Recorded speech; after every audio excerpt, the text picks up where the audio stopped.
say thanks to three who are here with us to respect our college है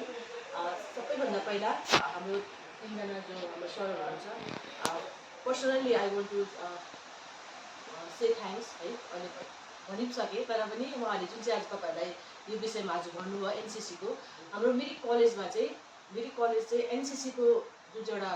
हाम्रो unit छ त्यसले पनि प्रचलित छ है हाम्रो मिरिक कलेज चाहिँ एकदमै बेसी ठुलो नाम लिएर बसेको छ कि एनसिसी क्याडरले गर्दाखेरि एनसिसीमा जुन चाहिँ युनिट छ हाम्रो मिरिक कलेजमा त्यो चाहिँ एकदमै होनहार छ नाम चलेको छ है अनि त्यसले गर्दाखेरि हामी हाम्रो कलेजको फ्याकल्टिजहरूले चाहिँ के डिसाइड गर्यौँ भन्दाखेरि यो वर्षदेखिको जुन चाहिँ कलेजमा एनसिसी चाहिँ एउटा subject minor subject IT subject भएर चाहिँ दिने भन्दाखेरि चाहिँ हामीले यसमा चाहिँ टिआइसी अनि म भएर चाहिँ यसलाई हामी लागि पऱ्यौँ कि यो सब्जेक्ट चाहिँ हामीलाई चाहिन्छ किन भन्दाखेरि चाहिँ एनसिसीले चाहिँ हाम्रो नानीहरूलाई चाहिँ एकदमै अपग्रेड गर्छ उनीहरूलाई चाहिँ राम्रो बाटोमा लान्छ फ्युचर उनीहरूको सिक्योर बनाउँछ करियर राम्रो बनाउँछ भन्ने हाम्रो सोच भएकोले गर्दाखेरि चाहिँ हामीले एनसिसीको लागि हामीले युनिभर्सिटीमा माग गरेको थियौँ अनि त्यसको लागि चाहिँ आज हाम्रो तीनजना सरहरू यहाँनिर इन्स्ट्रक्सनको लागि आउनुभयो अनि उहाँले पोजिटिभ फिडब्याक पनि दिनुभयो हामीलाई तपाईँहरूलाई अघि नै इन्टरभ्यूमा उहाँले भनिसक्नुभयो कि उहाँहरूको जुन चाहिँ एनसिसी गर्दा के हुन्छ त्यसमा चाहिँ कतिवटा फाइदा छ भन्ने कुरा उहाँहरूले भनि पनि सक्नुभयो है त्यसले गर्दाखेरि चाहिँ हामी एकदमै यसको लागि चाहिँ एकदमै थ्याङ्कफुल छौँ सरहरूसँग पनि अनि युनिभर्सिटीसँग पनि यो एक दिन आजभन्दा सायद यो महिनाभित्रमा पनि सायद यो सब्जेक्ट हाम्रो इन्ट्रोड्युस हुनसक्छ होला होइन त्यसले गर्दाखेरि हामी सबैजना कलेजको तर्फबाट सबैप्रति आभार व्यक्त गर्दछौँ धन्यवाद हम लोगों का एक इंस्पेक्शन टीम है इस टीम में एनसीसी सब्जेक्ट के बारे में हम लोग यहाँ पे मेरी कॉलेज में आए हैं यहाँ पे एनसीसी आईडीसी अभी जो 2024-25 जो न्यू पॉलिसी है FYUGP यूनिवर्सिटी का जो पॉलिसी है उसमें बहुत सारे सब्जेक्ट हैं जो कि आईडीसी सब्जेक्ट के अंडर में आता है जो कि आपका students second same third same and fourth same में ले सकते हैं तो उसमें एनसीसी भी है तो हम लोग यूनिवर्सिटी के तरफ से आए हैं इसमें मैं एनसीसी सब्जेक्ट का चेयरपर्सन हूँ पार्थप्रतिम रॉय मेरे साथ में चिन्मय सरकार डॉक्टर चिन्मय सरकार है वो भी एनसीसी बोर्ड ऑफ स्टडीज़ के मेंबर है और मेरे साथ में विवेकानंद होर है वो भी एनसीसी बोर्ड ऑफ स्टडीज़ के मेंबर है तो हम लोग तीनों यहाँ पे आए हैं यहाँ पे इस कॉलेज में देखने के लिए कि यहाँ पे वो इंफ्रास्ट्रक्चर या वो सब्जेक्ट चलाने के लिए उतना कैपेसिटी या वो सब चीज़ जो चाहिए वो है कि नहीं तो हम लोग यहाँ पे आके प्रिंसिपल सर से या टीचर इंचार्ज मैम से बात हुआ प्रेसिडेंट मैम से बात हुआ फिर यहाँ पे जो एनसीसी के चार्ज में है सीनॉट से बात हुआ है और हम लोग इंस्पेक्शन किए हैं तो इसमें हम लोग सेटिस्फाइड है यहाँ पे एनसीसी आईडीसी सब्जेक्ट लेने के लिए स्टूडेंट्स भी है स्टूडेंट्स में काफ़ी इंटरेस्ट देखा गया है और साथ में जितना इंफ्रास्ट्रक्चर जितना फैसिलिटीज़ होना चाहिए वो सब्जेक्ट चलाने के लिए या पढ़ाने के लिए वो सारे चीज़ यहाँ पे है हम लोग स्टूडेंट्स को वही विश करते हैं कि वो ये सब्जेक्ट लेके आगे चल के और ज़्यादा कुछ कर सकते हैं या कॉलेज के जो नाम है वो ज़्यादा और रोशन कर सकते हैं और एनसीसी के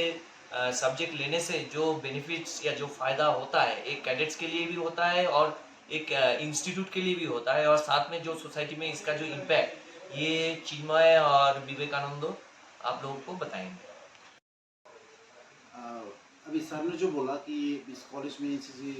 खुलना चाहिए वो जो इंफ्रास्ट्रक्चर होना चाहिए अवेलेबल है यहाँ पे लेकिन मेरा कहना यह है कि एनसीसी कोई अगर लेगा कोई स्टूडेंट लेगा एनसीसी तो उसके लिए बहुत फ़ायदेमंद है खास करके वो तो खुद डिसिप्लिन होगा ये कॉलेज के लिए भी जो भी काम होगा वो बहुत काम एनसीसी के स्टूडेंट्स के हिसाब से वो कर पाएगा आगे जितना भी अपॉर्चुनिटी है वो खुद के लिए इंस्टीट्यूशन के लिए जैसे कि मैं एग्जांपल देना चाहता हूँ कहीं सपोज वो मिलिट्री में जाएगा आर्मी में हो या फिर पैरामिलिट्री में हो जब वो अगर 20 सर्टिफिकेट पास कर जाएगा तो भी उसके लिए भी एक बोनस मार्क्स होता है जो रिटर्न में लगता है जब रिक्रूटमेंट में जाएगा ये 20 सर्टिफिकेट पास स्टूडेंट अलग से बेनिफिट है 30 सर्टिफिकेट पास स्टूडेंट अलग से बेनिफिट है तो इसका बहुत सारा बेनिफिट्स मिलेगा और इसके साथ साथ जब वो कैंप में जाता है या फिर एज ए एनसीसी कैडेट्स वो जब आगे एनसीसी में जुड़े रहेगा तो वो बहुत सारा कैंप्स है जो उसका बहुत अचीवमेंट होगा या फिर इंडिया के बहुत जगह में घूमने का मौका मिलेगा मैं एक एग्जांपल देना चाहता हूँ सपोज एक NIC कैम्प होता था पहले, अभी एक भारत श्रेष्ठ भारत हो जाती है। वो हमारा जो स्टेट का जो कल्चर है, ये एक्सचेंज प्रोग्राम होता है ये। वहाँ पे जाने के बाद वो हमारा स्टेट का जो कल्चर वहाँ पे प्रेजेंट करेगा, उसका जो कल्चर है वो सीख के आएगा। ऐसा बहुत सारा कैम्प ईयरली ऑर्गेनाइज होता है, और भी एडवेंचरस कैम्प, ट्रैकिंग, बहुत कुछ है यहाँ। और इसका जो टॉप लेवल एक बेनिफिट और भी है, वो मैं बताना चाहता हूँ, YEP बोलते हैं, यूथ एक्सचेंज प्रोग्राम। वो ऐसा है कि हम एक NCC का जो हमारा देश में जो है, ये दूसरा देश में भी हम प्रेजेंट कर सकते हैं। तो ये दूसरा देश में जाने का भी मौका है इसके NCC की तरफ से। और स्पेशल एंट्री जो सर ने बोला अभी, स्पेशल एंट्री मतलब जो आर्मी का जो रिक्रूटमेंट है, जो ऑफिसर, जो कमीशन ऑफिसर, उसमें जाने के लिए एक ये बहुत टफ एग्ज़ाम है। लेकिन NCC अगर किसी ने किया है, वो उसको C सर्टिफिकेट एग्ज़ाम पास किया, वो A ग्रेड के साथ, और उसका अगर ग्रेजुएशन में वो पास किया with only 50% marks, so they are exempted from written exam, only they have to appear the viva. तो ये बहुत बड़ा एडवांटेज है NCC कैडेट्स के लिए। अभी हमारा जो एक सारे उसको बताएगा कुछ बोलने के लिए। मेरे पहले professor Partho and professor Chinmay sir जो बताया है इम्पोर्टेंस और सब्जेक्ट के बारे में, तो यहाँ पर एक ध्यान देने वाला चीज़ है, NCC करने के लिए कोई पैसा का जरूरत नहीं पड़ता है। सेंट्रल गवर्नमेंट से और राज्य सरकार से दोनों मिला के उन लोगों को पैसा मिलता है ड्रेस के लिए। कभी कभी उन लोगों को जो तावा बिल कहा जाता है कि वो ट्रैवलिंग अलाउंस और वो जो वॉशिंग अलाउंस, ये सब मिलता है।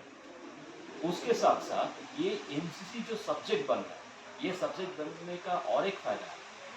बेसिकली ये जो बच्चे लोग, आप लोग जो देख रहे हो, ये सुन रहे हो, आपके लिए जो फायदामंद है क्या है, जो NCC पहले था वो वॉलंटियरी सर्विस था, अभी ये सब्जेक्ट बन चुका है। और अभी रिसेंट जो सिनेरियो है उसमें क्या है, जो सिलेबस की बेसिस है, वहाँ पर IDC बोल के एक सब्जेक्ट जो कॉलेज में भर्ती होने वाला सब बच्चे को लेना पड़ता है, और वो IDC में बहुत सारे सब्जेक्ट का लिस्ट रहता है, उनके अंदर में NCC भी है। जो बच्चे NCC में ज्वाइन कर रहे हैं वही बच्चे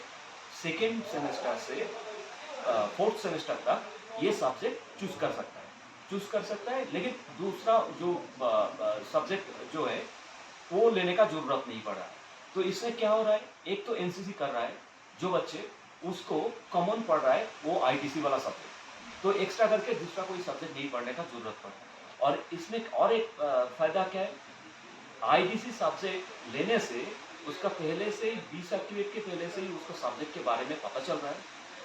उसको B सर्टिफिकेट एग्जाम देने में और ज़्यादा इजी हो रहा है। उसके साथ साथ जो C सर्टिफिकेट, इसमें भी उसको इजी हो रहा है एग्जाम देने के लिए। और याद रखना, ये जो B सर्टिफिकेट और C सर्टिफिकेट, ये दोनों टॉप ग्रेड का सर्टिफिकेट C सर्टिफिकेट NCC का, और ये दोनों सर्टिफिकेट में 3 ग्रेड होता है, A, B and C। A grade मतलब टॉप ग्रेड, और टॉप ग्रेड होगा तो सबसे ज़्यादा फायदा मिलेगा, उसके हिसाब से नीचे वाला ग्रेड होगा तो नीचे वाला फायदा मिलेगा, ऐसे। और इसके साथ साथ वो जो आर्मी या डिफेंस सेक्टर में जो जो इम्पोर्टेंस है वो सब कुछ बता दिया। इसके साथ और एक चीज़ है, सिर्फ NCC नौकरी के लिए नहीं, एक अच्छा सिटीजन बनने के लिए ये बहुत जरूरी है। क्योंकि ये जो यूथ जनरेशन है, यूथ जनरेशन क्या होता है हमारा, जो सोसाइटी, ये सोसाइटी का बिल्डिंग ब्लॉक होता है, और ये ब्लॉक अगर ठीक से शेप में आ जाए तो हमारा सोसाइटी अच्छा बन जाएगा। और अभी सोसाइटी में क्या चल रहा है, डिफरेंट टाइप का जो नशा, डिफरेंट टाइप का सोशल मीडिया इन्फ्लुएंस्ड, जो बैड इन्फ्लुएंस्ड, वो बच्चे लोगों का जो फ्यूचर वो खराब कर रहे हैं। मैं ये नहीं बोल रहा हूँ जो सिविलियन जो NCC नहीं कर रहा है वो खराब बच्चा, वो नहीं बोल रहा हूँ। मैं बोल रहा हूँ NCC और ज़्यादा डिसिप्लिन कर देते हैं, क्योंकि इस NCC का जो मोटो, उसका मोटो में क्या है, यूनिटी एंड डिसिप्लिन। ये दोनों ही क्या करते, एक यूथ को सही दिशा दिखाने के लिए उनको आगे बढ़ाते हैं। और ये बच्चे जब सुबह आके ट्रेनिंग करते, उसका जो फिजिकल और मेंटल, ये जो कोऑर्डिनेशन, ये सही तरीके से ऑर्गेनाइज किया जाता है। और इससे क्या फायदा है, एक तो फ्री ऑफ कॉस्ट ये ट्रेनिंग मिलता है, और ये ट्रेनिंग आर्मी ऑफिसर्स द्वारा दिया जाता है, और कॉलेज का जो एएनओ रहते हैं, जो एसोसिएट एनसीसी ऑफिसर, उन्होंने क्या करते, उन्होंने कॉमन सब्जेक्ट पढ़ाते, वो जो एनसीसी सब्जेक्ट रिलेटेड उनको भी ट्रेनिंग है, वो जो आर्मी वाला ट्रेनिंग वो पूरा है, लेकिन उनको ध्यान देना पड़ता है पूरा एडमिनिस्ट्रेटिव से लेकर उसका जो एजुकेशनल पर्पस, ये सब कुछ। तो मैं कहूँगा ज़्यादातर ज़्यादा बच्चा ये एनसीसी में ज्वाइन करे और एनसीसी को आगे बढ़ाए, क्योंकि ये जानकारी बहुत सारे स्टूडेंट के पास नहीं रहते, इसका इम्पोर्टेंस दूसरे के पास नहीं रहता है, वो सोचते हैं कि एनसीसी करके मैं क्या करूँगा। तो मेरा कहना है कॉलेज में आइए,